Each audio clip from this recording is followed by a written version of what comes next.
আসসালামু আলাইকুম, আমি মোফাজুল সেফ। আজকে তোমাদের জন্য আমি খুব সুন্দর একটা রেসিপি এনেছি। আজকে হাঁস বানাবো। এখানে তার জন্য আমি হাঁসটা ধরে নিয়েছি। তোমরা লাস্ট অবধি ভিডিওটা দেখতে থাকবে এবং আমার চ্যানেলে যারা নতুন এসেছো আমার চ্যানেলটাকে সাবস্ক্রাইব করতে একদমই ভুলবে না। সাবস্ক্রাইব করে দিও এবং লাইক করে দিও ভিডিওটা, বন্ধুদেরকে ভিডিওটা শেয়ার করে দিও। চলো তাহলে হাঁসটা আজকে বানাই, তাইলে জবাই করে নিই হাঁসটাকে আমি ভালো করে ছাড়িয়ে নিয়েছি, ছাড়িয়ে পরিষ্কার করে নিয়েছি। এই দেখো কত সুন্দর সুন্দর পিস করে নিয়েছি, লেগ পিস কত সুন্দর হয়েছে। তো মাংসগুলো নিয়ে আমি ভালো করে পানিতে ধুয়ে নেবো মাংসগুলো নিয়ে।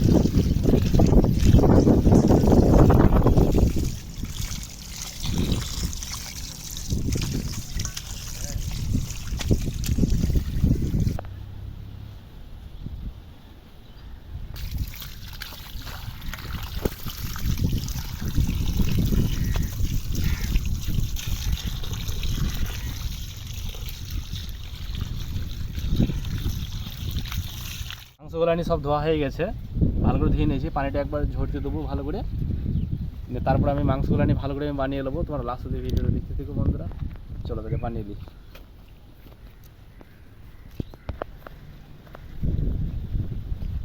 বানানোর জন্য আমি গ্যাসটা ধরিয়ে নিয়েছি, চাপিয়ে দেবো। একটা কড়াই চাপিয়ে দেবো বানানোর জন্য। কড়াইটা একটু গরম হতে দেবো। কড়াই গরম হয়ে গেছে, এবার আমি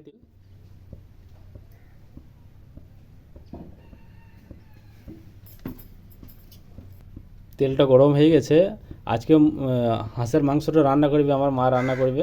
তো তোমরা লাস্ট অব্দি ভিডিওটা দেখতে থাকবে বন্ধুরা। যারা আমার ফেসবুকে ভিডিওটা দেখছো তারা ফেসবুকে ফলো করে দিবে, এবং যারা ইউটিউবে যারা ভিডিওটা দেখছো, মোফাজুল সেফ বলে চ্যানেল আছে, তারা ইউটিউবে গিয়ে সাবস্ক্রাইব করে দিবে বন্ধুরা ভিডিওটাকে।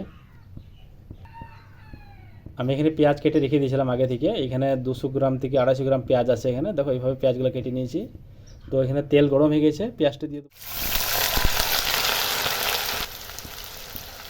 পেঁয়াজটাকে এইভাবে লেড়ে ভালো করে একটু ভেজে নেবো এইভাবে।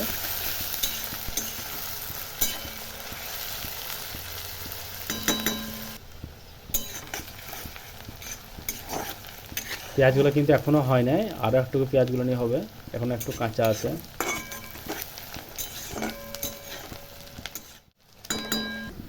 পেঁয়াজগুলো নিয়ে দেখো কত সুন্দরভাবে ভেজে নিয়েছি, গোল্ডেন কালার একদম ভেজে নিয়েছি। এখানে আছে আদা বাটা দিয়ে নাই, এটার মধ্যে আছে রসুন, শুধু রসুন বাটা আছে। তো আদা আমি এখানে দিয়ে নাই, আদা ব্যবহার করছি না এটার মধ্যে। মাংসের মধ্যে শুধু রসুন ব্যবহার হবে। তো রসুনটা আমি দিয়ে দেবো।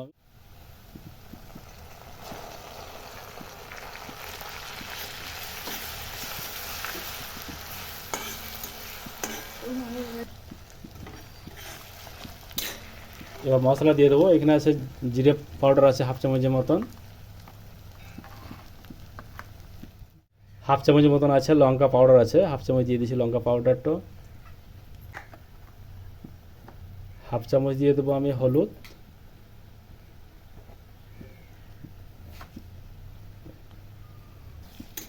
ভালো করে লেড়ে নেবো মশলাগুলো নিয়ে পেঁয়াজের সাথে। এখন লবণটা কিন্তু এখন দিই নাই, লবণটা পরে দেবো।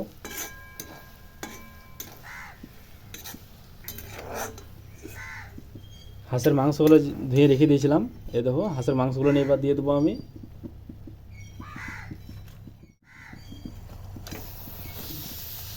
দেওয়ার পরে ভালো করে লেড়ে নেবো। এইভাবে লেড়ে লেড়ে কষে নিতে হবে কমসে কম। হাঁসের মাংসগুলো দেওয়ার পরে কমসে কম 10 মিনিট অবধি এইভাবে কষতে হবে লেড়ে লেড়ে। দিয়ে দেবো আমি লবণ, দিয়ে দেবো হাফ চামচের মতন লবণ। দেওয়ার পরে ভালো করে আমি লেড়ে নেবো মাংসটাকে। এইভাবে কমসে কম 10 মিনিটের মতন কষতে হবে মাংসটাকে।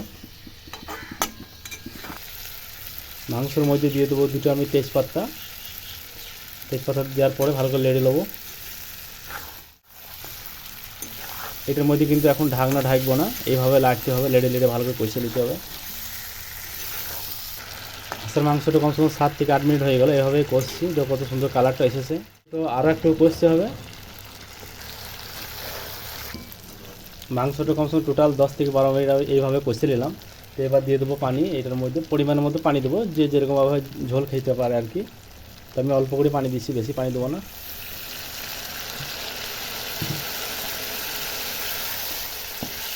পানি দেওয়ার পরে এইভাবে ভালো করে নেড়ে দিচ্ছি আমি। পানি দেওয়ার পরে কমসে কম 4 থেকে 5 মিনিট এইভাবে রেখে দেবো, ভালোভাবে যেন পানিটা মাংসের মধ্যে যেন চলে যায়। একটু লাড়ার পরে এবার দিয়ে দেবো, ঢাকনটা ঢেকে দেবো আমি। কমসে কম 5 থেকে 6 মিনিট এইভাবে ঢেকে দেবো আমি।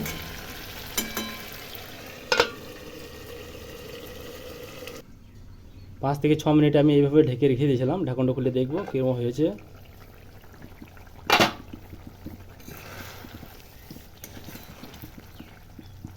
মাংসটা সিদ্ধ হয়েছে কি দেখবো।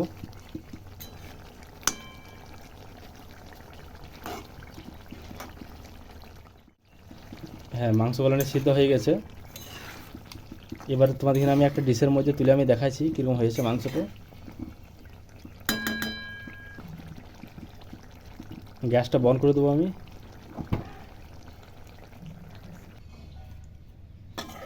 একটা প্লেটের মধ্যে আমি নিয়ে নিয়েছি মাংসগুলো নিয়ে। কত সুন্দর হয়েছে দেখতে, কত সুন্দর লাগছে মাংসগুলো নিয়ে। এইটা হাঁসের কলজা। এইটা হাঁসের মাংস কিন্তু রেডি হয়ে গেছে বন্ধুরা। দেখো কত সুন্দর লাগছে দেখতে। আজকে আমার মা রান্না করছে, মায়ের হাতে হাঁসের মাংস। রেসিপিটা দিয়ে দেখেই তোমাদের ভালো লেগে থাকে, মায়ের হাতে হাঁসের মাংস রেসিপি যদি ভালো লেগে থাকে তো অবশ্যই আমার চ্যানেলটা একটা সাবস্ক্রাইব করে দিবে এবং লাইক করতে ভুলবে না। বন্ধুদের ভিডিওটা শেয়ার করে দিও বন্ধুরা। নেক্সট রেসিপিতে তোমার সাথে আবার দেখা হবে। ততক্ষণ অবধি তোমরা সব ভালো থাকবে। আল্লাহ হাফেজ।